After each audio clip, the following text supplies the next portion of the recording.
Hi this is Nagu. இன்றைக்கி எல்லாருக்கும் தெரிஞ்ச ஒரு ரெசிபி தான், வேறு ஒன்றும் இல்லை, குலோப் ஜாமுன் தான். சரி வாங்க ஸ்ட்ரெயிட்டாக வீடியோக்குள்ளே போயிடலாம். அதுக்கு ஃபஸ்ட்டு ஒரு கப் அளவுக்கு சக்கரை எடுத்துகிட்டு 1.5 கிளாஸ் அளவு சின்ன கிளாஸ் அளவுக்கு தண்ணி சேர்த்துட்டு 2 ஏலக்காய் அடித்து போட்டு கொதிக்க விட்டுறேன். அது ஓரமாக கொதிச்சுட்டு இருக்கட்டும். அதுக்குள்ளேயே பார்த்திங்கன்னா குலோப் ஜாமுன் மாவு 2 வாங்கியிருக்கேன். அதில் 1 மட்டும் இப்போ பொரிச்சு எடுத்துக்கலாம். எங்கள் அம்மாலாம் செய்கிறச்சு நான் கூடவே இருப்பேன். தீபாவளின்னு வந்தாலே எங்கள் வீட்டில் செய்கிற முதல் பலகாரம் இதுவாக தான் இருக்கும். மற்றதெல்லாம் அப்புறம் தான் செய்வாங்க. சரி, ஃபஸ்ட்டு இது எப்படி செய்கிறதுன்னு பார்த்தலாமா. ஒரு பேக்கெட் மாவுக்கு பார்த்திங்கன்னா ஒரு 1/2 கிளாஸ் அளவு தண்ணி சேர்த்தா போதும். நான் 1 ஸ்பூன் அளவுக்கு நெய் சேர்த்துக்கிறேன். நீங்கள் வேணும்னா எண்ணெய் கூட சேர்த்துக்கலாம்.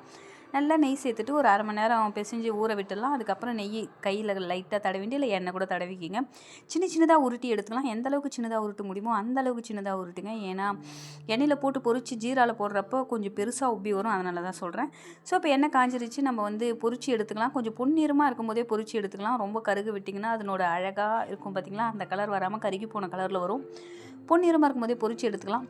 எனக்கு பார்த்திங்கன்னா அந்த எண்ணெயில் பொரிச்சு கொடுப்பாங்க பார்த்திங்களா, ஜீராவில் போடாததுக்கு முன்னாடி, அதுவே எனக்கு ரொம்ப பிடிக்கும். எங்கள் அம்மாக்கிட்ட நான் பின்னாடியே சுற்றிட்டு இருப்பேம்மா, ஜீராவில் போடாத கொடுங்கம்மான்னு சொல்லிட்டு. ஸோ ஃபைனலாக இப்போ பொரிச்சிட்டு ஜீராவில் போட்டாச்சு. போட்டுட்டு ஊற விட்டுலாம், ஒரு 1 ஹவர் ஊற விட்டுலாம். நல்லா இந்த பாகுல ஊறட்டும். அதுக்கப்புறம் நம்ம எடுத்து டேஸ்ட் பண்ணி பார்க்கலாம். நீங்கள் இதெல்லாம் ட்ரை பண்ணியிருக்கீங்களா?